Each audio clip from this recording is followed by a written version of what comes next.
ಯುವಕರ ಆಶಾಕಿರಣ, ಬಡವರ ಬಂಧು, ನಮ್ಮೆಲ್ಲರ ನೆಚ್ಚಿನ ನಾಯಕರು, ವಿಧಾನ ಪರಿಷತ್ ಶಾಸಕರು ಹಾಗೂ ಜೆಡಿಎಸ್ ಶಾಸಕಾಂಗ ಪಕ್ಷದ ಉಪನಾಯಕರಾದ ಡಾಕ್ಟರ್ ಟಿ.ಎ. ಶರವಣ ಅವರಿಗೆ ಜನ್ಮದಿನದ ಶುಭಾಶಯಗಳು. ಶುಭ ಕೋರುವವರು ಅಖಿಲ ಕರ್ನಾಟಕ ಡಾಕ್ಟರ್ ಟಿ.ಎ. ಶರವಣ ಅಭಿಮಾನಿಗಳ ಬಳಗ, ಬೆಂಗಳೂರು. ಸಿಎಂ ಡಿ.ಕೆ. ಶಿವಕುಮಾರ್ ವಿರುದ್ಧ ಕೇಂದ್ರ ಸಚಿವ ಕುಮಾರಸ್ವಾಮಿ ಗಂಭೀರವಾದಂತ ಆರೋಪವನ್ನ ಮಾಡಿದ್ರು. ಆದ್ರೆ ನಿಮ್ಮ ಹತ್ರ ಏನ್ ಡಾಕ್ಯುಮೆಂಟ್ ಇದೆ ತಗೋಬನ್ನಿ ಅಂತ ಚಲುವರಾಯಸ್ವಾಮಿ ಪ್ರತಿ ಸವಾಲನ್ನ ಹಾಕಿದ್ರು. ಇನ್ನೊಂದ್ ಕಡೆ ಡಿ.ಕೆ. ಶಿವಕುಮಾರ್ ಅವರ ಸಂಪುಟದಕ್ಕೆ ಮತ್ತೊಮ್ಮೆ ಮೇಜರ್ ಸರ್ಜರಿ ಆಗತ್ತೆ ಅನ್ನೋ ಸುದ್ದಿ ಬರ್ತಿದೆ. ಒಂದಷ್ಟು ಜನ ಮಂತ್ರಿಗಳನ್ನ ಕೈಬಿಟ್ಟು ಇನ್ನೊಂದಷ್ಟು ಜನ ಪ್ರಭಾವಿಗಳನ್ನ ಯಾರ್ಯಾರು ಅವಕಾಶ ಸಿಕ್ಕಿಲ್ಲ ಅವ್ರಿಗೆ ಅವಕಾಶ ಕೊಡೋಕೆ ಹೊರಟಿದ್ದಾರೆ ಅನ್ನೋ ಚರ್ಚೆ. ಇನ್ನೊಂದ್ ಕತೆ, ವಾಲ್ಮೀಕಿ ನಿಗಮದ ಹಗರಣಕ್ಕೆ ಸಂಬಂಧಪಟ್ಟಂತೆ ಬಿಜೆಪಿಯವರು ಬಳ್ಳಾರಿ ಚಲೋ ಮಾಡಕ್ ಹೊರಟವ್ರೆ. 120 ಕಿಲೋಮೀಟರ್. ಇನ್ನು ಟ್ಯಾಕ್ಸಿಕ್ ಬಿಡುಗಡೆಗೂ ಮುನ್ನವೇ ಒಂದಷ್ಟು ತರಲೆ ಮಾಡೋರ್ಗೆ ಒಂದ್ ರೀತಿ ಶಾಕಿಂಗ್ ನ್ಯೂಸ್ ಅನ್ನ ಕೊಟ್ಟಿದೆ ಟಾಕ್ಸಿಕ್ ಚಿತ್ರತಂಡ. ದರ್ಶನ್ ಅವ್ರಿಗೆ ಒಂದ್ ರೀತಿಯ ಇದು ಬ್ಯಾಡ್ ನ್ಯೂಸ್. ಇದೆಲ್ಲವೂ ಸೇರಿದಂತೆ ರಾಜ್ಯ, ದೇಶ, ವಿದೇಶದ ಪ್ರಮುಖ 10 ಸುದ್ದಿಗಳನ್ನ ನೋಡುವಂತ ಸಮಯ. ಪ್ರೈಮ್ ಟೈಮ್ ನ್ಯೂಸ್ಗೆ ಸ್ವಾಗತ. ನಾನು ಶಿವಕುಮಾರ್. ಮೊದಲನೇದಾಗಿ ನೀವು ಯೂಟ್ಯೂಬ್ ಅಲ್ಲಿ ಕರ್ನಾಟಕ ಟಿವಿ ಸಬ್ಸ್ಕ್ರೈಬ್ ಮಾಡಿಲ್ಲ ಅಂದ್ರೆ ಈ ಕೂಡಲೇ ಸಬ್ಸ್ಕ್ರೈಬ್ ಮಾಡಿ. ರಾಜ್ಯದ ಹಾಲಿ ಮುಖ್ಯಮಂತ್ರಿಯೇ ಬೇನಾಮಿ ಕಂಪನಿಗಳ ಮೂಲಕ ನೈಸ್ ಕಂಪನಿಯನ್ನ ಖರೀದಿಸೋಕೆ ಹೊರಟಿದ್ದಾರೆ ಅಂತ ಕೇಂದ್ರ ಸಚಿವ ಎಚ್.ಡಿ. ಕುಮಾರಸ್ವಾಮಿ ಅವರು ಗಂಭೀರ ಆರೋಪ ಮಾಡಿದ್ದಾರೆ. ಜೆಡಿಎಸ್ ರಾಜ್ಯ ಕಚೇರಿಯಲ್ಲಿ ಮಾತನಾಡಿದಂತ ಎಚ್.ಡಿ. ಕುಮಾರಸ್ವಾಮಿ ಅವರು ರಾಜ್ಯದ ಈಗಿನ ಮುಖ್ಯಮಂತ್ರಿಯೇ ಬೇನಾಮಿ ಕಂಪನಿಗಳ ಮೂಲಕ ನೈಸ್ ಕಂಪನಿ ಖರೀದಿಗೆ ಹೊರಟಿದ್ದಾರೆ. ಬಿಎಂಐಸಿ ಯೋಜನೆ ಹೆಸರಲ್ಲಿ ಸಾವಿರಾರು ಎಕರೆ ಭೂಮಿಯನ್ನ ಲೂಟಿ ಹೊಡೆಯಲು ಸಂಚು ರೂಪಿಸಿದ್ದಾರೆ. ಮುಂದಿನ ವಾರ ದಾಖಲೆ ಸಮೇತ ಹೇಳ್ತೇನೆ ಅಂತ ಗುಡುಗಿದ್ರು. ರಾಜ್ಯದ ಹಾಲಿ ಮುಖ್ಯಮಂತ್ರಿ ನೈಸ್ ಅಕ್ರಮಗಳಲ್ಲಿ ನೇರವಾಗಿ ಶಾಮೀಲಾಗಿದ್ದಾರೆ. ನೈಸ್ ಕಂಪನಿಯನ್ನ ಯಾರು ಟೇಕ್ ಓವರ್ ಮಾಡ್ತಿದ್ದಾರೆ ಎಂಬುದನ್ನ ತಾಕತ್ತಿದ್ರೆ ಮುಖ್ಯಮಂತ್ರಿ ಡಿ.ಕೆ. ಶಿವಕುಮಾರ್ ಜನತೆಯ ಮುಂದೆ ಹೇಳಲಿ ಅಂತ ಸವಾಲ್ ಹಾಕಿದ್ರು. ಯೋಜನೆಯನ್ನ ಯಾರು ಸ್ವಾಧೀನ ಮಾಡಿಕೊಳ್ತಿದ್ದಾರೆ, ಬೇನಾಮಿ ಕಂಪನಿಗಳ ಮೂಲಕ ಯಾರೆಲ್ಲ ಈ ವ್ಯವಹಾರಕ್ಕೆ ಇಳಿದಿದ್ದಾರೆ ಎಂಬ ಮಾಹಿತಿ ಇದೆ. ಈ ಮುಖ್ಯಮಂತ್ರಿಗೂ ನೈಸ್ ಯೋಜನೆಗಿರುವ ಸಂಬಂಧವೇನು, ನೈಸ್ ಜೊತೆ ಸಿಎಂ ಒಡಂಬಡಿಕೆ ಏನು, ಈ ಕಂಪನಿಯ ಮಾಲೀಕರ ಜೊತೆ ಈ ವ್ಯಕ್ತಿಗಿರುವ ಸಂಬಂಧಗಳು ಮತ್ತು ವ್ಯವಹಾರಗಳೇನು, ಧೈರ್ಯವಿದ್ರೆ ಜನರ ಮುಂದೆ ಈ ಬಗ್ಗೆ ಮಾತನಾಡ್ಲಿ ಅಂತ ಹೇಳಿದ್ರು. ನನ್ನ ಬೇನಾಮಿ ಆಸ್ತಿ ಯಾವುದಾದ್ರೂ ಇದ್ರೆ ತೋರಿಸಲಿ ಅಂತ. ಒಂದು ಬೇನಾಮಿ ಆಸ್ತಿ ಇದ್ರೆ ರಾಜಕೀಯವಾಗಿ ನಿವೃತ್ತಿ ಆಗ್ತೇನೆ. ದುರಂತ ಅಂದ್ರೆ ರಾಜ್ಯದ ಮುಖ್ಯಮಂತ್ರಿಯೇ ನೇರವಾಗಿ ನೈಸ್ ಕಂಪನಿ ಜೊತೆ ಶಾಮೀಲಾಗಿದ್ದಾರೆ. ಅಲ್ಲಿ ಸುಲಿಗೆ ಮಾಡುವ ಹಣವನ್ನ ಇವರೆಲ್ಲರೂ ಹಂಚ್ಕೊಳ್ತಿದ್ದಾರೆ ಅಂತ ಆರೋಪ ಮಾಡಿದ್ರು. ಇದೊಂದು ದೊಡ್ಡ ಅಲಿಗೇಷನ್ಸ್. ಬರೀ ಆರೋಪ ಮಾಡಿದ್ರೆ ದಾಖಲೆಗಳು ಬಿಡುಗಡೆ ಮಾಡ್ತೀನಿ ಅಂತ. ಈ ಕುಮಾರಸ್ವಾಮಿ ಅವ್ರ ಸವಾಲ್ಗೆ ಚಲುವರಾಯಸ್ವಾಮಿ ಪ್ರತಿ ಸವಾಲ್ನ ವಾರ್ನಿಂಗ್ ಕೊಟ್ಟವ್ರು. ಏನು, ನೈಸ್ ಯೋಜನೆ ವಿಚಾರದಲ್ಲಿ ಮುಖ್ಯಮಂತ್ರಿ ವಿರುದ್ಧ ದಾಖಲೆ ಬಿಡುಗಡೆ ಮಾಡೋದಾಗಿ ಹೇಳ್ತಿರ್ತಕ್ಕಂಥ ಕೇಂದ್ರ ಸಚಿವ ಎಚ್.ಡಿ. ಕುಮಾರಸ್ವಾಮಿ ಅವರಿಗೆ ಸಚಿವ ಚಲುವರಾಯಸ್ವಾಮಿ ತಿರುಗೇಟನ್ನು ಕೊಟ್ಟಿದ್ದಾರೆ. ಆರೋಪಗಳನ್ನ ಮಾಡೋದನ್ನ ಬಿಟ್ಟು ತಮ್ಮ ಬಳಿ ಇರುವ ದಾಖಲೆಗಳನ್ನ ಬಹಿರಂಗಪಡಿಸಲಿ ಅಂತ ಅವರು ಸವಾಲನ್ನ ಹಾಕಿದ್ದಾರೆ. ವಿಧಾನಸೌಧದಲ್ಲಿ ಮಾತನಾಡಿದಂತ ಚಲುವರಾಯಸ್ವಾಮಿ, ಕುಮಾರಸ್ವಾಮಿ ಅವರು ದಾಖಲೆ ಬಿಡುಗಡೆ ಮಾಡೋದಾಗಿ ಹೇಳ್ತಲೇ ಇದ್ದಾರೆ. ಆದ್ರೆ ಈವರೆಗೆ ಯಾವುದನ್ನು ಜನರ ಮುಂದೆ ಇಟ್ಟಿಲ್ಲ. ಕಳೆದ 3 ವರ್ಷಗಳಲ್ಲಿ ಅವರು ಯಾವ ದಾಖಲೆ ಬಿಡುಗಡೆ ಮಾಡಿದ್ದಾರೆ ಎಂಬುದನ್ನು ತೋರಿಸಲಿ ಅಂತ ಪ್ರಶ್ನೆ ಮಾಡಿದ್ರು. ನೈಸ್ ಕಂಪನಿ ವಿಚಾರದಲ್ಲಿ ಕುಮಾರಸ್ವಾಮಿ ಅವರದ್ದು ಹಿಟ್ ಅಂಡ್ ರನ್ ರಾಜಕಾರಣ ಅಂತ ಸಚಿವರು ಆರೋಪ ಮಾಡಿದ್ರು. ಆರೋಪ ಮಾಡಿದ ಬಳಿಕ ವಿಚಾರವನ್ನ ಮುಂದುವರೆಸದೆ ಹಿಂದೆ ಸರಿಯಲ್ಲ, ದಾಖಲೆಗಳಿದ್ರೆ ಅವುಗಳನ್ನು ಬಿಡುಗಡೆ ಮಾಡಿ, ಇಲ್ಲದಿದ್ರೆ ಆರೋಪ ಮಾಡೋದನ್ನ ನಿಲ್ಲಿಸಲಿ ಅಂತ ಕೇಂದ್ರ ಸಚಿವರಾಗಿ ಕರ್ನಾಟಕಕ್ಕೆ ಕುಮಾರಸ್ವಾಮಿ ನೀಡಿರ್ತಕ್ಕಂಥ ಕೊಡುಗೆಯ ಬಗ್ಗೆಯೂ ಚಲುವರಾಯಸ್ವಾಮಿ ಪ್ರಶ್ನೆ ಎತ್ತಿದ್ರು. ವಿಜಯವಾಡದಲ್ಲಿ ಕಾರ್ಖಾನೆ ಸ್ಥಾಪಿಸುವ ಕುರಿತು ಪ್ರಧಾನಿ ನೀಡಿದ್ದ ಭರವಸೆ ಈಡೇರಿದೆ. ಆದ್ರೆ ಕರ್ನಾಟಕದ ಪಾಲಿಗೆ ಕುಮಾರಸ್ವಾಮಿ ಏನ್ ಮಾಡಿದ್ದಾರೆ ಎಂಬುದನ್ನು ಸ್ಪಷ್ಟಪಡಿಸಲಿ ಅಂತ ಆಗ್ರಹ ಮಾಡಿದ್ರು. HMT ವಿಚಾರದಲ್ಲೂ ಸಚಿವರು ಕುಮಾರಸ್ವಾಮಿ ವಿರುದ್ಧ ವಾಗ್ದಾಳಿ ನಡೆಸಿದ್ರು. ಸಂಸ್ಥೆ ಲಾಭ ಮಾಡ್ತಿದೆ ಎಂಬ ವಿಚಾರ ಪ್ರಸ್ತಾಪಿಸಿದ ಅವರು, ಕೇಂದ್ರದಲ್ಲಿ ಅಧಿಕಾರ ಹೊಂದಿರತಕ್ಕಂಥ ಕುಮಾರಸ್ವಾಮಿ ತಮ್ಮ ಇಲಾಖೆಗಳ ಮೂಲಕ ರಾಜ್ಯಕ್ಕೆ ಎಷ್ಟು ನೆರವು ತಂದಿದ್ದಾರೆ ಎಂಬುದನ್ನು ಹೇಳಲಿ ಅಂತ ಹೇಳಿದ್ರು. ಇನ್ನು ಮಾಜಿ ಸಚಿವ ನಾಗೇಂದ್ರ ವಿರುದ್ಧ ಬಿಜೆಪಿ ನಡೆಸುವ ಮುಂದಾಗಿರ್ತಕ್ಕಂಥ ಪಾದಯಾತ್ರೆ ಕುರಿತು ಕೂಡ ಮಾತಾಡಿದ್ರು. ಒಟ್ಟಿನಲ್ಲಿ ಕುಮಾರಸ್ವಾಮಿ ಏನು ಡಿ.ಕೆ. ಶಿವಕುಮಾರ್ ಬಗ್ಗೆ ಏನ್ ಆರೋಪಗಳನ್ನ ಮಾಡೋದು, ಅದಕ್ಕೆ ಪ್ರತಿಯಾಗಿ ಚಲುವರಾಯಸ್ವಾಮಿ ಕುಮಾರಸ್ವಾಮಿ ಸವಾಲ ಕೊಡಿ ದಾಖಲೆಗಳನ್ನ, ಸುಮ್ನೆ ಹಿಟ್ ಅಂಡ್ ರನ್ ಮಾಡಕ್ ಹೋಗ್ಬೇಡಿ ಅಂತ. ಇದು ಇಲ್ಲಿಗೆ ನಿಲ್ಲಲ್ಲ, ಇನ್ ಎಲ್ಲೆಲ್ಲಿಗೋ ಹೋಗುತ್ತೆ. ಆದ್ರೆ ಕುಮಾರಸ್ವಾಮಿ ದಾಖಲೆಗಳಿದೆ ಅಂತ ಹೇಳ್ತಿದ್ದಾರೆ. ನೋಡ್ಬೇಕು, ಸಮಯ ಎಲ್ಲವನ್ನು ನೋಡಿ ಬಿಡುಗಡೆ ಮಾಡ್ತಾರೆ ಅಂತ ಅನ್ಕೊಂಡಿದ್ದೆ. ದಾಖಲೆ ಬಿಡುಗಡೆ ಮಾಡಿದಾಗಲೇ ಗೊತ್ತಾಗದೇನು ಅಂತ. ಇನ್ನು ಡಿ.ಕೆ. ಶಿವಕುಮಾರ್ ಸಂಪುಟಕ್ಕೆ ಮೇಜರ್ ಸರ್ಜರಿ. ಮೊನ್ನೆ ಜೂನ್ ಅಲ್ಲಿ ಮುಖ್ಯಮಂತ್ರಿ ಆಗವ್ರೆ. 1 ತಿಂಗಳಾದ್ಮೇಲೆ ಮತ್ತೆ ಒಂದು ಕ್ಯಾಬಿನೆಟ್ ವಿಸ್ತರಣೆ ಮಾಡಿದ್ರು. ಈ ಮತ್ತೆ ಅಲ್ಲಿರೋರ್ನ ಕಿತ್ತಾಕ್ಬಿಟ್ಟು ಮತ್ತೊಬ್ರು ಯಾರನ್ನ ಮಾಡಕ್ ಹೊರಟವ್ರೆ. ಹೌದು, ವಿಧಾನಮಂಡಲ ಅಧಿವೇಶನ ಮುಗಿದ ಬೆನ್ನಲ್ಲೇ ರಾಜ್ಯ ಸಚಿವ ಸಂಪುಟದಲ್ಲಿ ಮೇಜರ್ ಸರ್ಜರಿ ನಡೆಯುವ ಸಾಧ್ಯತೆ ರಾಜಕೀಯ ವಲಯದಲ್ಲಿ ಚರ್ಚೆಗೆ ಗ್ರಾಸವಾಗಿದೆ. ಕನಿಷ್ಠ 3 ರಿಂದ 5 ಸಚಿವರನ್ನ ಸಂಪುಟದಿಂದ ಕೈಬಿಡುವ ಸಾಧ್ಯತೆ ಇದೆ ಎಂಬ ಮಾಹಿತಿ ಹರಿದಾಡ್ತಿದೆ. ಸಂಪುಟದಲ್ಲಿ ದೊಡ್ಡ ಮಟ್ಟದ ಬದಲಾವಣೆ ತರಲು ಮುಂದಾಗಿರ್ತಕ್ಕಂಥ ಮುಖ್ಯಮಂತ್ರಿ ಡಿ.ಕೆ. ಶಿವಕುಮಾರ್ 3 ರಿಂದ 4 ಹಿರಿಯ ಸಚಿವರನ್ನ ಕೈಬಿಡುವ ಕುರಿತು ಹೈಕಮಾಂಡ್ ನಾಯಕರೊಂದಿಗೆ ಚರ್ಚೆ ನಡೆಸಲಿದ್ದಾರೆ ಎನ್ನಲಾಗ್ತಾ ಇದೆ. ಈಗಾಗಲೇ ಡಿ.ಕೆ.ಶಿ ಜೊತೆ ಹೈಕಮಾಂಡ್ ನಾಯಕರು ಸಮಾಲೋಚನೆ ನಡೆಸಿದ್ದು, ನಾಳೆ ದೆಹಲಿಗೆ ತೆರಳಿರ್ತಕ್ಕಂಥ ಸಿಎಂ ವರಿಷ್ಠರನ್ನ ಭೇಟಿಯಾಗಿ ಸಂಪುಟ ಸರ್ಜರಿ ಕುರಿತು ಚರ್ಚೆ ನಡೆಸುವ ಸಾಧ್ಯತೆ ಇದೆ. ಇನ್ನು ಸಚಿವ ಸ್ಥಾನ ಹಂಚಿಕೆ ಬಳಿಕ ಕಾಂಗ್ರೆಸ್ನಲ್ಲಿ ಅಸಮಾಧಾನ ಭುಗಿಲೆದ್ದಿತ್ತು. ಹಲವು ಶಾಸಕರು ಹಾಗೂ ಸಚಿವಾಕಾಂಕ್ಷಿಗಳು ಅಸಮಾಧಾನ ವ್ಯಕ್ತಪಡಿಸಿದ್ದು, ಕೆಲವರು ರಾಜೀನಾಮೆ ನೀಡುವ ನಿರ್ಧಾರಕ್ಕೂ ಮುಂದಾಗಿದ್ರು. ಕೆಲವು ನಾಯಕರು ಇನ್ನೂ ತಮ್ಮ ಬೇಡಿಕೆಯಿಂದ ಹಿಂದೆ ಸರಿದಿಲ್ಲ. ಈ ಹಿನ್ನೆಲೆಯಲ್ಲಿ ಅಸಮಾಧಾನಗೊಂಡಿರ್ತಕ್ಕಂಥ ಹಾಗೂ ರೆಬೆಲ್ ನಾಯಕರನ್ನು ಸಮಾಧಾನಪಡಿಸೋಕೆ ಸಂಪುಟ ಪುನರ್ರಚನೆ ಮಾಡುವ ತಂತ್ರವನ್ನ ಕಾಂಗ್ರೆಸ್ ರೂಪಿಸುತ್ತಿದೆ ಎನ್ನಲಾಗಿದೆ. ಇದೇ ವೇಳೆ ಕೆಲವು ಹಿರಿಯ ನಾಯಕರು ಸಚಿವ ಸ್ಥಾನಕ್ಕೆ ಪಟ್ಟು ಹಿಡಿದಿರುವುದು ಕೂಡ ಹೈಕಮಾಂಡ್ಗೆ ಸವಾಲಾಗಿದೆ. ಅಧಿವೇಶನ ಮುಗಿದ ಬಳಿಕ ಇಬ್ಬರಿಗೆ ಅಧಿಕಾರ ನೀಡುವ ಕುರಿತು ಸಿಎಂ ಡಿಕೆ ಶಿವಕುಮಾರ್ ಈ ಹಿಂದೆ ಮಾತನಾಡಿದ್ರು ಎನ್ನಲಾಗಿದ್ದು, ಸಚಿವ ಸ್ಥಾನ ವಂಚಿತರು ಇದೀಗ ತಮ್ಮ ಸರದಿಗಾಗಿ ಕಾಯ್ತಿದ್ದಾರೆ. ಹೀಗಾಗಿ ಮುಂದಿನ ದಿನಗಳಲ್ಲಿ ಸಚಿವ ಸಂಪುಟದಲ್ಲಿ ಯಾರೆಲ್ಲ ಬದಲಾಗುತ್ತಾರೆ ಎಂಬ ಕುತೂಹಲ ಮೂಡಿದೆ.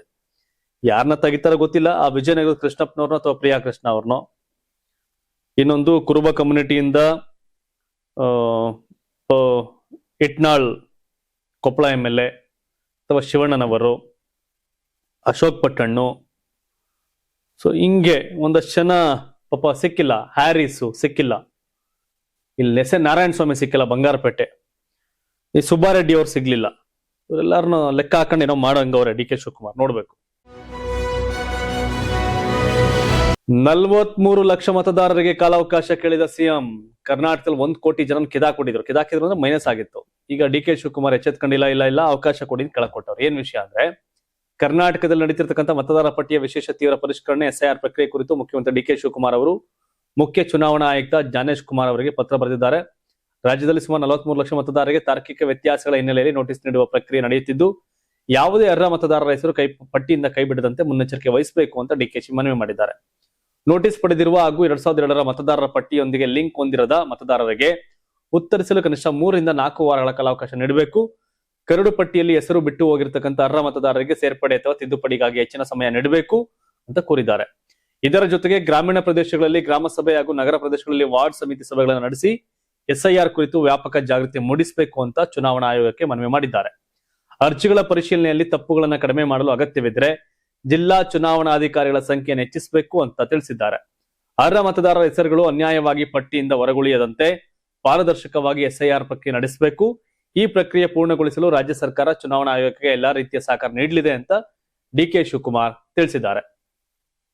ಕರೆಕ್ಟ್. ಒಬ್ಬ ಮುಖ್ಯಮಂತ್ರಿಯಾಗಿ ಕಾಳಜಿ ವಹಿಸಲೇಬೇಕು. 1 ಕೋಟಿಗೂ ಅಧಿಕ ಜನ ಮೈನಸ್ ಆಗ್ಬಿಟ್ರೆ ಹೆಂಗೆ? ಡಬ್ಬಲ್ ಇರೋರು, ಬೇರೆ ರಾಜ್ಯದವರು ಇವೆಲ್ಲ ಸೇರಿದಂಗೆ ಒಂದಿಷ್ಟ ಆಗಿದೆ. ಬಟ್ 43 ಲಕ್ಷ ಜನಕ್ಕೆ ನೋಟಿಸ್ ಹೋಗ್ತಿದೆಯಲ್ಲ, ಅವ್ರಿಗಿನ್ನ ಅವಕಾಶ ಕೊಡಿ, ಅವೇರ್ನೆಸ್ ಕ್ರಿಯೇಟ್ ಮಾಡೋಣ ಅಂತ ಹೇಳ್ತಾವ್ರೆ. ಗುಡ್. ಯಾರೋ ಮತದಾನದಿಂದ ವಂಚಿತರಾಗೋದು ಅವಶ್ಯಕತೆ ಇಲ್ಲ. ನಾನೀಗ ಸರ್ಕಾರದ ಮುಖ್ಯಸ್ಥಲ್ಲ, ಅಧಿಕಾರ ಇಲ್ಲ ಅಂತ ಸಿದ್ದರಾಮಯ್ಯ ಹೇಳವ್ರೆ.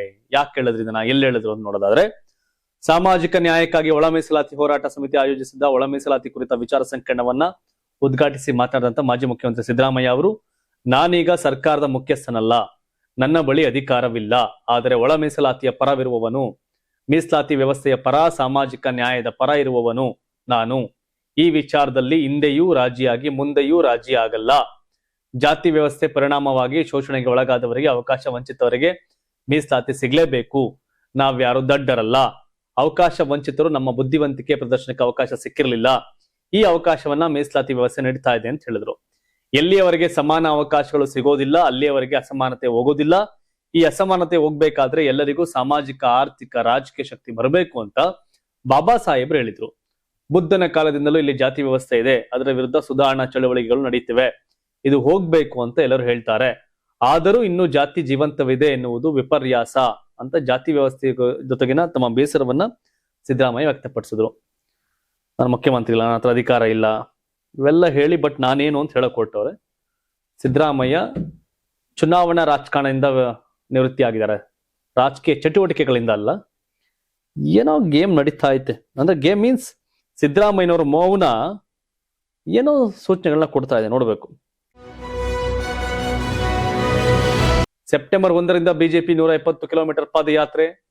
ಮಹರ್ಷಿ ವಾಲ್ಮೀಕಿ ಪರಿಶಿಷ್ಟ ಪಂಗಡಗಳ ಅಭಿವೃದ್ಧಿ ನಿಗಮದ ಬಹುಕೋಟಿ ಅಕ್ರಮ ಹಗರಣ ಖಂಡಿಸಿ ರಾಜ್ಯ ಸರ್ಕಾರದ ವಿರುದ್ಧ ಬಿಜೆಪಿ ಬೃಹತ್ ಸಮರ ಸಾರಿದೆ. ಹಗರಣದ ಮುಖ್ಯ ಆರೋಪ ಹೊತ್ತಿರತಕ್ಕಂಥ ಸಚಿವ ನಾಗೇಂದ್ರ ಅವರು ತಕ್ಷಣ ರಾಜೀನಾಮೆ ಕೊಡಬೇಕು ಅಂತ ಸೆಪ್ಟೆಂಬರ್ 1ರಿಂದ 10 ದಿನಗಳ ಕಾಲ ಬಳ್ಳಾರಿ ಚಲೋ ಪಾದಯಾತ್ರೆ ನಡೆಸಲು ಬಿಜೆಪಿ ತೀರ್ಮಾನ ಮಾಡಿದೆ.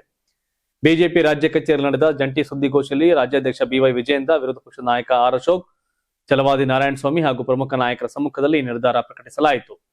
ರಾಯಚೂರಿನ ಗುರಗುಂಟದಿಂದ ಆರಂಭವಾಗುವಂತಹ ಈ ಪಾದಯಾತ್ರೆಯು ಲಿಂಗಸ್ಕೂರು, ಮಸ್ಕಿ, ಸಿಂಧನೂರು ಮತ್ತು ಶಿರಗುಪ್ಪ ಮಾರ್ಗವಾಗಿ ಒಟ್ಟು 120 ಕಿಮಿ ಕ್ರಮಿಸಿ ಬಳ್ಳಾರಿ ತಲುಪಲಿದೆ. ಸರ್ಕಾರವೇ ವಾಲ್ಮೀಕಿ ನಿಗಮದಲ್ಲಿ ಅಕ್ರಮ ನಡೆದಿರುವುದನ್ನು ಒಪ್ಪಿಕೊಂಡಿದ್ದರೂ ಸಚಿವ ನಾಗೇಂದ್ರ ಅವರನ್ನ ರಕ್ಷಿಸುತ್ತಿದೆ ಅಂತ ಬಿಜೆಪಿ ನಾಯಕರು ತೀವ್ರ ಆಕ್ರೋಶ ಹೊರಹಾಕಿದ್ದಾರೆ. ಈ ಹೋರಾಟಕ್ಕೆ ಮಿತ್ರ ಪಕ್ಷ ಜೆಡಿಎಸ್ ಕೂಡ ಸಂಪೂರ್ಣ ಬೆಂಬಲ ವ್ಯಕ್ತಪಡಿಸಿದ್ದು, ಉದ್ಘಾಟನಾ ಹಾಗೂ ಸಮಾರೋಪ ಸಮಾವೇಶಗಳಲ್ಲಿ ಎರಡೂ ಪಕ್ಷಗಳ ಕೇಂದ್ರ ಮತ್ತು ರಾಜ್ಯ ಮಟ್ಟದ ನಾಯಕರು ಭಾಗವಹಿಸುತ್ತಾರೆ. ಉತ್ತರ ಕರ್ನಾಟಕ ಭಾಗದ ಅಭಿವೃದ್ಧಿ, ಕಡೆಗಣನೆ ಹಾಗೂ ಪರಿಶಿಷ್ಟ ಪಂಗಡದ ಮೀಸಲಾತಿ ಪ್ರಮಾಣವನ್ನ ಕಡಿತಗೊಳಿಸಿರುವುದನ್ನು ಖಂಡಿಸಿ ಬಿಜೆಪಿ ಸುದೀರ್ಘ ಪಾದಯಾತ್ರೆ ಹಮ್ಮಿಕೊಂಡಿದೆ. ಸರ್ಕಾರದ ವೈಫಲ್ಯಗಳು ಹಾಗೂ ಬಡವರ ವಿರೋಧಿ ನೀತಿಗಳನ್ನ ಜನರ ಮುಂದಿಟ್ಟು ಬೀದಿಗಿಳಿದು ಹೋರಾಟ ತೀವ್ರಗೊಳಿಸುವುದಾಗಿ ಬಿಜೆಪಿ ನಾಯಕರು ಎಚ್ಚರಿಕೆಯನ್ನು ಕೊಟ್ಟಿದ್ದಾರೆ. ನಾಗೇಂದ್ರನ್ ಬಿಟ್ಟು ಬೇರೆಯವ್ರು ಮಾಡಕ್ ಅವಕಾಶ ಇದ್ರು ಕಾಂಗ್ರೆಸ್ ಅವ್ರನ್ನೇ ಮಾಡಿದ್ರು ರಾಂಗು.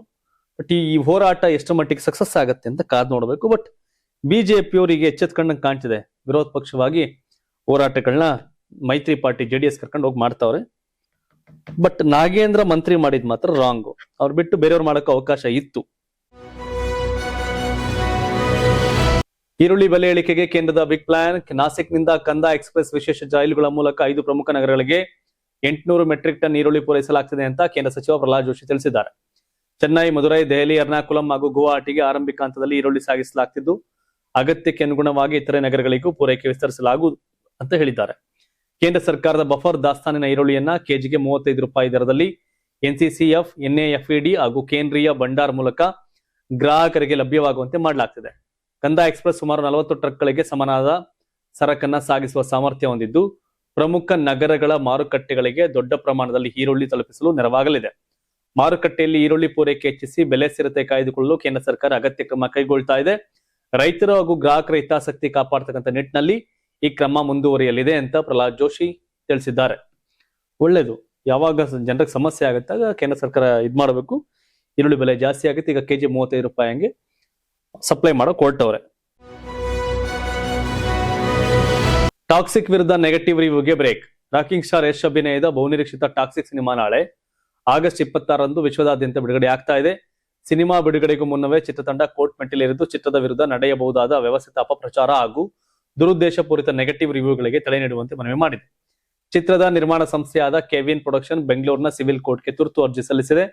ಸುಳ್ಳು ಹಾಗೂ ಆಧಾರರಹಿತ ರಿವ್ಯೂಗಳಿಂದ ಚಿತ್ರಕ್ಕೆ ಕೋಟ್ಯಾಂತರ ರೂಪಾಯಿ ನಷ್ಟವಾಗುವ ಸಾಧ್ಯತೆ ಇದೆ ಅಂತ ಅರ್ಜಿಯಲ್ಲಿ ತಿಳಿಸಲಾಗಿದೆ. ಕೆಲವು ಯೂಟ್ಯೂಬ್ ಚಾನೆಲ್ಗಳು, ಸಾಮಾಜಿಕ ಜಾಲತಾಣಗಳು ಹಾಗೂ ರಿವ್ಯೂವರ್ಗಳನ್ನ ಪ್ರತಿವಾದಿಗಳನ್ನಾಗಿ ಮಾಡಿದ್ದು, ಆಧಾರರಹಿತ ಕಂಟೆಂಟ್ ಪ್ರಸಾರ ಮಾಡದಂತೆ ತಡೆಯಾಜ್ಞೆ ನೀಡುವಂತೆ ಕೋರಲಾಗಿದೆ. ಇದರ ನಡುವೆ ಟಾಕ್ಸಿಕ್ ಚಿತ್ರದ ಯಶಸ್ಸಿಗೂ ನಟ ಇಂದು ಧರ್ಮಸ್ಥಳಕ್ಕೆ ಭೇಟಿ ಕೊಟ್ಟು ಶ್ರೀ ಮಂಜುನಾಥ ಸ್ವಾಮಿಯ ದರ್ಶನ ಪಡೆದು ವಿಶೇಷ ಪೂಜೆ ಸಲ್ಲಿಸಿದ್ದಾರೆ. ಚೆನ್ನೈನಿಂದ ಮಂಗಳೂರಿಗೆ ಆಗಮಿಸಿದ ಅವರು ಧರ್ಮಸ್ಥಳಕ್ಕೆ ತೆರಳಿ ಸುಮಾರು 10 ನಿಮಿಷಗಳ ಕಾಲ ಪ್ರಾರ್ಥನೆ ಸಲ್ಲಿಸಿ ಮಹಾಮಂಗಳಾರತಿಯನ್ನು ಸ್ವೀಕರಿಸಿದ್ರು. ಪ್ರತಿ ಸಿನಿಮಾ ಬಿಡುಗಡೆಗೂ ಮುನ್ನ ಧರ್ಮಸ್ಥಳಕ್ಕೆ ಭೇಟಿ ನೀಡುವುದು ಯಶ್ ಅವರ ರೂಢಿಯಾಗಿದ್ದು, ಇದೀಗ ಟಾಕ್ಸಿಕ್ ಬಿಡುಗಡೆಗೂ ಮುನ್ನವೂ ಈ ಸಂಪ್ರದಾಯವನ್ನ ಮುಂದುವರಿಸಿದ್ದಾರೆ. ಚಿತ್ರಕ್ಕೆ ಒಳ್ಳೇದಾಗ್ಲಿ, ದೇವರಿವ್ರಿಗೆ ಒಳ್ಳೇದ್ ಮಾಡ್ಲಿ ಅಷ್ಟೇ. ಪ್ರದೋಷ್ ಮಾಫಿ ಸಾಕ್ಷಿಗೆ ಕೋರ್ಟಸ್ತು. ರೇಣುಕಾಸ್ವಾಮಿ ಕೊಲೆ ಪ್ರಕರಣದಲ್ಲಿ ಆರೋಪಿ ದರ್ಶನ್ಗೆ ಇದೀಗ ಮತ್ತೊಂದು ಸಂಕಷ್ಟ ಎದುರಾಗಿದೆ. ಪ್ರಕರಣದ 14ನೇ ಆರೋಪಿ ಆಗಿರತಕ್ಕಂಥ ಪ್ರದೋಷ್ ಅವರನ್ನ ಮಾಫಿ ಸಾಕ್ಷಿಯಾಗಿ ಪರಿಗಣಿಸೋಕೆ CCH 42 ನ್ಯಾಯಾಲಯ ಅನುಮತಿಯನ್ನು ಕೊಟ್ಟಿದೆ. ಪ್ರದೋಷ್ ಸಲ್ಲಿಸಿದ್ದ ಮಾಫಿ ಸಾಕ್ಷಿ ಅರ್ಜಿಯನ್ನ ವಿಚಾರಣೆ ನಡೆಸಿದ ನ್ಯಾಯಾಲಯ ಕೆಲವು ಷರತ್ತುಗಳೊಂದಿಗೆ ಅನುಮತಿ ಕೊಟ್ಟಿದೆ. ಪ್ರಕರಣಕ್ಕೆ ಸಂಬಂಧಪಟ್ಟಂತೆ ತಮಗೆ ತಿಳಿದಿರುವ ಎಲ್ಲಾ ಸತ್ಯಾಂಶಗಳನ್ನ ನ್ಯಾಯಾಲಯದ ಮುಂದೆ ಪ್ರಾಮಾಣಿಕವಾಗಿ ಹೇಳಬೇಕು ಅಂತ ಕೋರ್ಟ್ ಸೂಚಿಸಿದೆ. ಒಂದು ವೇಳೆ ಸುಳ್ಳು ಅಥವಾ ತಪ್ಪು ಹೇಳಿಕೆ ನೀಡಿದ್ರೆ ಪ್ರದೋಷ್ ಅವರನ್ನ ಮತ್ತೆ ಆರೋಪಿಯಾಗಿ ಪರಿಗಣಿಸುವ ಅವಕಾಶವಿದೆ ಅಂತ ನ್ಯಾಯಾಲಯ ಎಚ್ಚರಿಕೆ ಕೊಟ್ಟಿದೆ. ವಿಚಾರಣೆ ಪೂರ್ಣಗೊಳ್ಳುವವರೆಗೆ ಅವರು ಜೈಲಿನಲ್ಲೇ ಇರಬೇಕು ಅಂತ ಷರತ್ತನ್ನು ಕೂಡ ವಿಧಿಸಲಾಗಿದೆ. ಪ್ರದೋಷ್ ಇದೀಗ ಮಾಫಿ ಸಾಕ್ಷಿಯಾಗಿ ದರ್ಶನ್ ಸೇರಿದಂತೆ ಪ್ರಕರಣದ ಇತರ ಆರೋಪಿಗಳ ವಿರುದ್ಧ ಸಾಕ್ಷ್ಯ ನೀಡಲಿದ್ದಾರೆ. ಪ್ರದೋಷ್ ಅವರ ನಿರ್ಧಾರ ಪ್ರಕರಣದ ಉಳಿದ ಆರೋಪಿಗಳಿಗೆ, ವಿಶೇಷವಾಗಿ ದರ್ಶನ್ ಮತ್ತು ಅವರ ಗ್ಯಾಂಗ್ಗೆ ಮತ್ತಷ್ಟು ಕಾನೂನು ಸಂಕಷ್ಟ ತಂದೊಡ್ಡುವ ಸಾಧ್ಯತೆ ಇದೆ. ಲೀಗಲ್ ಪ್ರೊಸೀಡಿಂಗ್ಸ್ ಅದೇನಿದೆ ಹಂಗಾಗತ್ತೆ. ಬಟ್ ದರ್ಶನ್ ಅವರ ಆ ದುಡುಕಿನ ನಿರ್ಧಾರಗಳು ಎಷ್ಟೆಲ್ಲ ವ್ಯತ್ಯಾಸ ಮಾಡ್ಬಿಡ್ತಾವ ವ್ಯಕ್ತಿಗೆ ಅಂತ. ತಾಳ್ಮೆ ಬಹಳ ಇಂಪಾರ್ಟೆಂಟ್ ಜೀವನದಲ್ಲಿ. ಅಮೆರಿಕದ ಇರಾನ್ ನಿರ್ಬಂಧ ಭಾರತಕ್ಕೆ ಹೆಚ್ಚಿದ ಸವಾಲು. ಇರಾನ್ ವಿರುದ್ಧ ಅಮೆರಿಕ ತನ್ನ ಆರ್ಥಿಕ ನಿರ್ಬಂಧಗಳನ್ನ ಮತ್ತಷ್ಟು ಕಠಿಣಗೊಳಿಸಿದ್ದು, ತೆಹರಾನ್ ಜೊತೆ ವ್ಯಾಪಾರ ನಡೆಸುವ ದೇಶಗಳ ಮೇಲೂ ಒತ್ತಡ ಹೇರ್ತಾ ಇದೆ. ಇದರ ಪರಿಣಾಮ ಭಾರತ ಇರಾನ್ ನಡುವಿನ ವ್ಯಾಪಾರ, ಇಂಧನ ಭದ್ರತೆ ಹಾಗೂ ರಾಜತಾಂತ್ರಿಕ ಸಂಬಂಧಗಳ ಮೇಲೆ ಸವಾಲು ಎದುರಾಗಿದೆ. ಒಂದು ಕಾಲದಲ್ಲಿ ಭಾರತಕ್ಕೆ ಪ್ರಮುಖ ಕಚ್ಚಾ ತೈಲ ಪೂರೈಕೆದಾರರಾಗಿದ್ದ ಇರಾನ್ನಿಂದ ಅಮೆರಿಕದ ದ್ವಿತೀಯ ಹಂತದ ನಿರ್ಬಂಧಗಳ ಬಳಿಕ ಭಾರತದ ನೇರ ತೈಲ ಆಮದನ್ನ ಬಹುತೇಕ ಸ್ಥಗಿತಗೊಳಿಸಿದೆ. ಸದ್ಯ ಭಾರತ, ರಷ್ಯಾ, ಮಧ್ಯಪ್ರಾಚ್ಯ ಹಾಗೂ ಅಮೆರಿಕದಿಂದ ತೈಲ ಆಮದು ಮಾಡಿಕೊಳ್ತಾ ಇದೆ. ಆದ್ರೆ ಇರಾನ್ನಿಂದ ಚೀನಾ ಸೇರಿದಂತೆ ಪ್ರಮುಖ ರಾಷ್ಟ್ರಗಳ ತೈಲ ಖರೀದಿ ಕಡಿಮೆಯಾದ್ರೆ ಜಾಗತಿಕ ಮಾರುಕಟ್ಟೆಯಲ್ಲಿ ತೈಲ ಪೂರೈಕೆ ಕುಸಿದು ಬೆಲೆ ಏರಿಕೆಯಾಗುವ ಸಾಧ್ಯತೆ ಇದೆ. ಇದರಿಂದ ಭಾರತದ ಇಂಧನ ಆಮದು ವೆಚ್ಚ ಹೆಚ್ಚುವ ಆತಂಕವೂ ಇದೆ. ಇನ್ನು ಆಹಾರ, ಔಷಧಗಳಂತಹ ಮಾನವೀಯ ಸರಕುಗಳಿಗೆ ನಿರ್ಬಂಧದಿಂದ ವಿನಾಯಿತಿ ಇದ್ದರೂ ಭಾರತದ ಬಾಸ್ಮತಿ ಅಕ್ಕಿ, ಚಹಾ ಹಾಗೂ ಔಷಧಿಗಳ ರಫ್ತಿಗೆ ಬ್ಯಾಂಕಿಂಗ್ ಮತ್ತು ಪಾವತಿ ಸಮಸ್ಯೆಗಳು ಎದುರಾಗಿವೆ. ದುಬೈ ಮೂಲಕ ನಡೆಯುತ್ತಿದ್ದ ವ್ಯಾಪಾರಕ್ಕೂ ಅಡ್ಡಿಯಾಗಿದ್ದು ಭಾರತೀಯ ರಫ್ತುದಾರರಿಗೆ ಹಣ ಪಡೆಯುವುದು ಕಷ್ಟವಾಗಿದೆ. ಇರಾನ್ ಜಾಗತಿಕ ಸ್ವಿಫ್ಟ್ ಬ್ಯಾಂಕಿಂಗ್ ವ್ಯವಸ್ಥೆಯಿಂದ ಹೊರಗುಳಿದಿರೋದ್ರಿಂದ ಹಣಕಾಸು ವಹಿವಾಟು ಮತ್ತಷ್ಟು ಸಂಕೀರ್ಣವಾಗಿದೆ. ರೂಪಾಯಿ ರಿಯಾಲ್ ಪಾವತಿ ವ್ಯವಸ್ಥೆ ಜಾರಿಗೆ ತರಲು ಪ್ರಯತ್ನ ಮಾಡಿದ್ರು ಅಮೆರಿಕದ ನಿರ್ಬಂಧಗಳ ಭಯದಿಂದ ಬ್ಯಾಂಕುಗಳು ಇರಾನ್ ಸಂಬಂಧಿತ ವಹಿವಾಟು ನಡೆಸಲು ಹಿಂದೇಟು ಹಾಕ್ತಿವೆ. ಈ ಅಮೆರಿಕ ಆಟಕ್ಕೆ ಎಷ್ಟೆಲ್ಲ ಸಂಕಷ್ಟ ನಮ್ಗೆ ಅಂತ ಗೊತ್ತಾಗ್ತದೆ. ಇದಿಷ್ಟು ಇಂದಿನ ಸುದ್ದಿ, ಪ್ರಮುಖ ಸುದ್ದಿಗಳು. ಯಾರ ಟ್ಯಾಕ್ಸಿಗೆ ನೋಡ್ತಾ ಇದೀರಿ, ನೋಡೋರಿದ್ರೆ ಕಾಮೆಂಟ್ ಮಾಡಿ. ಇದಿಷ್ಟು ಇಂದಿನ ಸುದ್ದಿ ಅಂತ ಹೇಳ್ತಾ ಸುದ್ದಿಯನ್ನು ಮುಗಿಸ್ತೇನೆ. ಧನ್ಯವಾದ. ಇದು ಕರ್ನಾಟಕ ಟಿವಿ, ಕನ್ನಡಿಗರ ಧ್ವನಿ.